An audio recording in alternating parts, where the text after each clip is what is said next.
نحمدہ ونصلی ونسلم علی رسولہ الکریم اما بعد فاعوذ باللہ من الشیطان الرجیم بسم اللہ الرحمن الرحیم قل للمؤمنین یغضوا من ابصارہم ویحفظوا فروجہم۔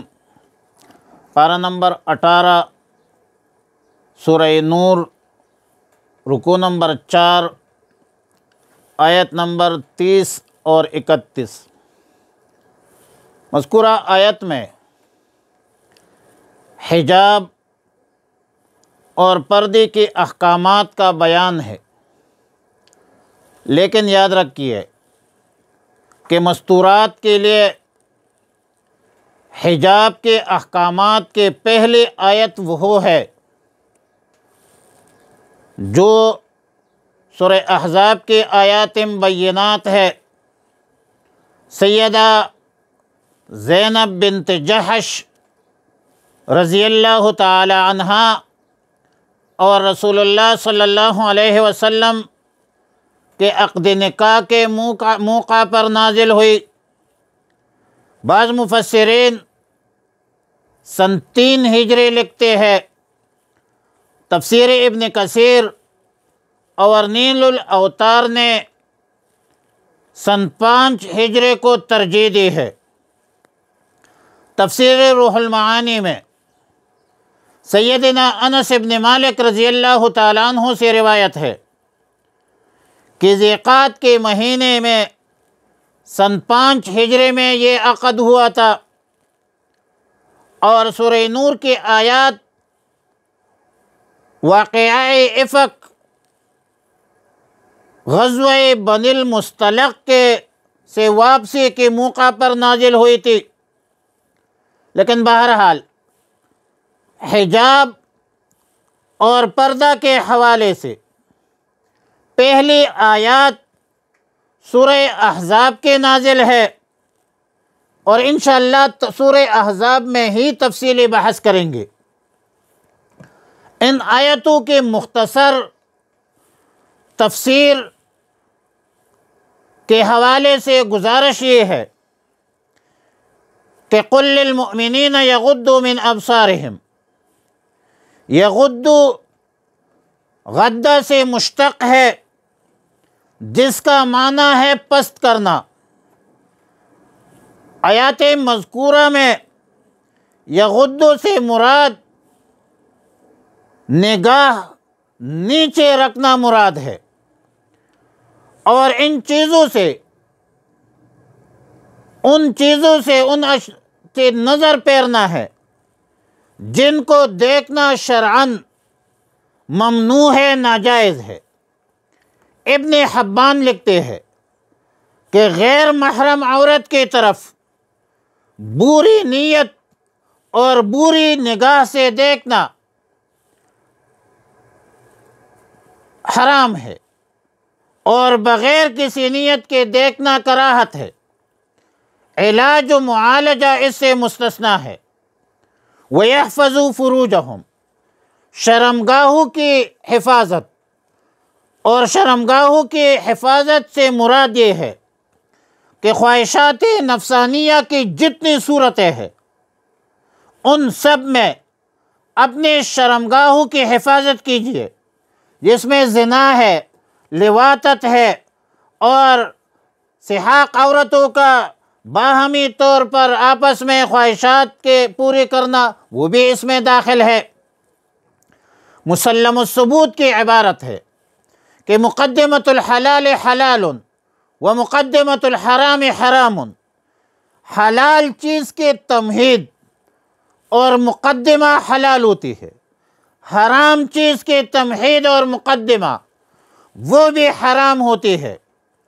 فتنہ شہوت کا سب سے پہلا سبب تمہید اور مقدمہ بدنگاہی ہے، نتیجہ زنا ہے۔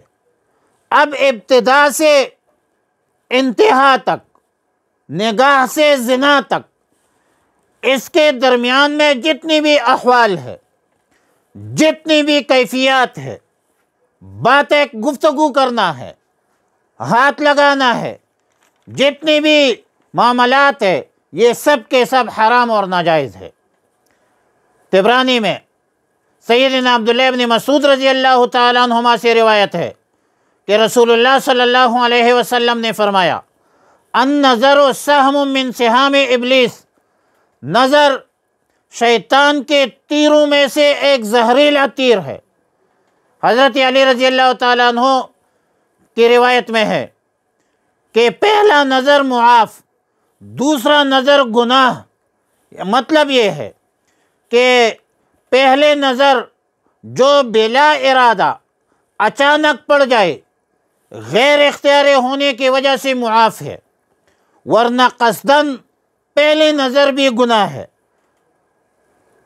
وَقُلْ لِلْمُؤْمِنَاتِ يَغْضُضْنَ مِنْ أَبْصَارِهِنَّ، اس آیات کریمہ کے ابتدا میں جو حکم ہے یہ وہی حکم ہے جو اس سے پہلے تھی، کہ اپنی نظریں پست رکھ کے، نگاہ نیچے رکھ کے، اور ظاہر ہے کہ مردوں کے حکم میں عورتیں بھی داخل تھی، مگر عورتوں کو علیحدہ تاکیداً ذکر کیا۔ فقہاء کرام اس حوالے سے فرماتے ہیں حکم شرعی یہ ہے کہ عورتوں کا غیر محرم کو دیکھنا مطلقاً حرام ہے، خواہ اچھی نیت سے ہو یا بری نیت سے ہو، دیکھنا تو دیکھنا ہے۔ اور آیات کا تقاضا یہ ہے کہ نظریں نیچے رکھو، یغضوا من ابصارہم یغضضن من ابصارہن۔ اور ترمذی شریف کی روایت ہے کہ ایک مرتبہ ایک دن ام سلمہ رضی اللہ تعالی عنہ، حضرت میمونہ رضی اللہ تعالی عنہ، دونوں رسول اللہ مبارک صلی اللہ علیہ وسلم کے ساتھ تھی۔ اچانک سیدنا عبداللہ ابن مکتوم رضی اللہ تعالی عنہ، ایک نابینا صحابی داخل ہو گئے، آ گئے اندر، اور یہ واقعہ احکام حجاب کے نزول کے بعد پیش آیا۔ تو رسول اللہ صلی اللہ علیہ وسلم نے فرمایا کہ پردہ کرو۔ ام سلمہ رضی اللہ تعالی عنہ نے فرمایا کہ یا رسول اللہ صلی اللہ علیہ وسلم وہ تو نابینا ہے، یہ تو ہمیں نہیں دیکھ سکتے، نہ ہمیں پہچانتے ہیں۔ تو رسول اللہ مبارک صلی اللہ علیہ وسلم نے فرمایا کہ تم تو نابینا نہیں ہو، تم تو ان کو دیکھ رہے ہو۔ اور بعض اہل علم فقہا کا قول ہے کہ بغیر شہوت کے غیر مرد کو دیکھنے میں مضائقہ نہیں ہے، بری نگاہ سے دیکھنے میں مضائقہ نہیں ہے۔ اور ان فقہا کا استدلال یہ ہے کہ مسجد نبوی کے احاطہ میں کچھ حبشی نوجوان عید کے دن اپنا سپاہیانہ کھیل کر رہے تھے، اور رسول اللہ مبارک صلی اللہ علیہ وسلم ان کو بھی دیکھ رہے تھے۔ رسول اللہ مبارک صلی اللہ علیہ وسلم کے ساتھ حضرت عائشہ صدیقہ رضی اللہ تعالیٰ عنہ بھی وہ یہ کھیل دیکھ رہی تھی، اور تب تک دیکھ رہی تھی جب تک اکتا نہیں گئی ہو، اور رسول اللہ مبارک صلی اللہ علیہ وسلم نے ان کو نہیں روکا۔ لیکن نظر شہوت پر اور نظر شہوت کی حرمت اور حرام ہونے پر پورے امت کا اجماع ہے، اور اس میں کسی کا اختلاف نہیں ہے۔ مواضع صدر دیکھنا، سطر کی جگہوں کو دیکھنا بلا ضرورت بھی پورے امت کی نزدیک حرام ہے۔ اب مردوں کا سطر جو ہے وہ ناف سے گھٹنوں تک ہے، اور عورتوں کا سطر جو ہے وہ تو پورا جسم ہے، الا وجہہا و کفیہا، چہرہ اور ہتھیلی کے علاوہ سطر کا چھپانا یہ فرض ہے۔ کوئی مرد کسی مرد کو نہیں دیکھ سکتا، اس کے سطر کو نہیں دیکھ سکتا، کوئی عورت کسی عورت کے سطر کو نہیں دیکھ سکتی، نہ مرد عورت کو اور نہ عورت مرد کو۔ وَلَا يُبْدِينَ زِينَتَهُنَّ إِلَّا مَا ظَهَرَ مِنْهَا، زینت اس چیز کو کہتے ہیں جس سے انسان خوشنما، مزین، خوش منظر بنائے، اور یہ عمدہ کپڑے بھی ہو سکتے ہیں، زیور بھی ہو سکتے ہیں۔ جمہور مفسرین کے نزدیک آیات مذکورہ میں زینت سے مراد وہ زینت ہے، زینت کا وہ محل ہے، وہ اعضاء ہے جس میں زینت کی زیور وغیرہ استعمال ہوتی ہے۔ آیت کا مطلب یہ ہے کہ عورتوں پر واجب ہے کہ جو چیزیں عورت کے لیے زینت ہے اس زینت کا اظہار جو ہے وہ حرام ہے، قذا فی روح المعانی۔ البتہ آیات مذکورہ میں دو استثناء کا بیان ہے۔ ایک استثناء منظور کے اعتبار سے جس کی طرف دیکھا جائے، دوسرا ناظر کے اعتبار سے یعنی دیکھنے والے کے اعتبار سے۔ ما ظہر منہا میں پہلا استثناء ہے، اور معنی یہ ہے کہ عورت کے لیے ناجائز ہے کہ اپنی زینت کی کسی بھی چیز کو مردوں کے سامنے ظاہر کرے، یہ عورت کے لیے ناجائز ہے، ما سوائے اس کے جو خود بخود ظاہر ہو جاتی ہو، مطلب کام کاج کے وقت، نقل و حرکت کے وقت عادتاً اس کا چھپانا جو ہے مشکل ہوتا ہے، تو قرآن کریم نے اس کو مستثنیٰ قرار دیا ہے، اس پر پابندی نہیں ہے، اس کے اظہار پر گناہ نہیں ہے۔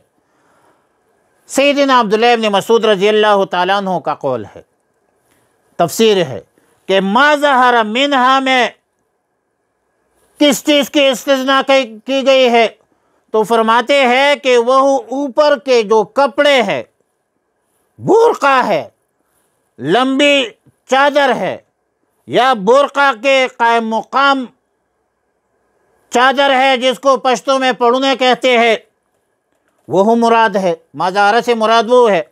اور سیدنا عبداللہ ابن عباس رضی اللہ تعالیٰ عنہما فرماتے ہیں کہ اس سے مراد چہرہ اور ہتھیلیاں ہے، کیونکہ جب عورت کسی ضرورت سے باہر نکلنے پر مجبور ہو جائے، نقل و حرکت کرتی ہے، لین دین سودا سلف کرتی ہے، تو ظاہر ہے کہ چہرہ اور ہتھیلیوں کو چھپانا جو ہے وہ مشکل ہو جاتا ہے۔ لہٰذا عبداللہ ابن مسعود رضی اللہ تعالیٰ عنہما کے تفسیر کے مطابق غیر محرم مردوں کے سامنے عورت کا چہرہ اور ہاتھ کھولنا جائز نہیں ہے، جبکہ سیدنا عبداللہ ابن عباس رضی اللہ تعالیٰ عنہما کے تفسیر کے مطابق غیر محرم کے سامنے چہرہ اور ہتھیلی کھولنا جو ہے وہ جائز ہے۔ لیکن اس بات پر پورے امت کا اتفاق ہے کہ اگر چہرہ اور ہتھیلیوں پر نظر ڈالنے سے فتنے کا اندیشہ ہو تو ان کا دیکھنا بھی، ان کو ظاہر کرنا بھی ناجائز اور حرام ہوگا۔ البتہ نماز میں ستر عورت بالاجماع جو فرض ہے، اس سے چہرہ اور ہتھیلیاں مستثنیٰ ہے۔ ہتھیلیاں ظاہر کر کے نماز پڑھ سکتی ہے، چہرہ ظاہر کر کے نماز پڑھ سکتی ہے۔ بہرحال حسن اور زینت کا اصل مرکز انسان کا چہرہ ہے۔ فتنہ فساد غلبہ ہوا کا چونکہ دور ہے، لہذا شدید ضرورت کے بغیر چہرہ غیر محارم کے سامنے کھولنا شرعاً ممنوع ہے، اور مردوں کی طرف سے قصداً نظر کرنا بھی شرعاً ممنوع ہے، اور یہی تقاضا ہے غض بصر کا۔ قرآن کریم کی آیت قل للمؤمنین یغضوا من ابصارہم، مردوں کو خطاب، وقل للمؤمنات یغضضن من ابصارہن، مرد بھی عورت اپنی نظر نیچے رکھے اور عورت بھی اپنی نظر نیچے رکھے، وَلْيَضْرِبْنَ بِخُمُورِهِنَّ عَلَى جُيُوبِهِنَّ، یعنی آنچل مار لیا کرے اپنے دوپٹے کو اپنے سینوں پر۔ خمار کی جمع ہے، اس کپڑے کو کہتے ہیں جو عورت سر پر استعمال کرتی ہے، جس سے گلا اور سینہ جو ہے وہ چھپ جاتا ہے۔ اس کو اردو میں دوپٹہ کہتے ہیں، پشتو میں لپٹا کہتے ہیں۔ جیوبہن، جیوب کی جمع ہے جس کا معنی ہے گریبان۔ جیوب سے مراد سینہ ہے، لہٰذا سینے کو چھپانے کا حکم ہے۔ آیات کی شروع میں اظہار زینت کی ممانعت کا بیان تھا، اور اس جملہ میں اخفائی زینت کی تاکید ہے، جس کا اصل وجہ جاہلیت کے زمانے کا ایک رسم مٹانا مقصود ہے۔ زمانے جاہلیت میں عورتیں سر پر دوپٹہ ڈال کر اس کے دونوں کنارے پشت پر چھوڑ دیتی تھی، کمر کی طرف چھوڑ دیتی تھی۔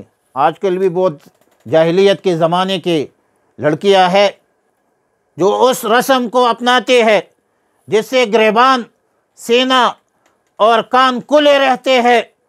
اس لیے مسلمانوں کو حکم دیا گیا کہ وہ ایسا نہ کرے، بلکہ جو چادر ہے، پلہ ہے، ایک دوسرے پر الٹ دے تاکہ سب اعضاء جو ہے وہ چھپ جائے، کان بھی چھپ جائے، سینہ بھی چھپ جائے۔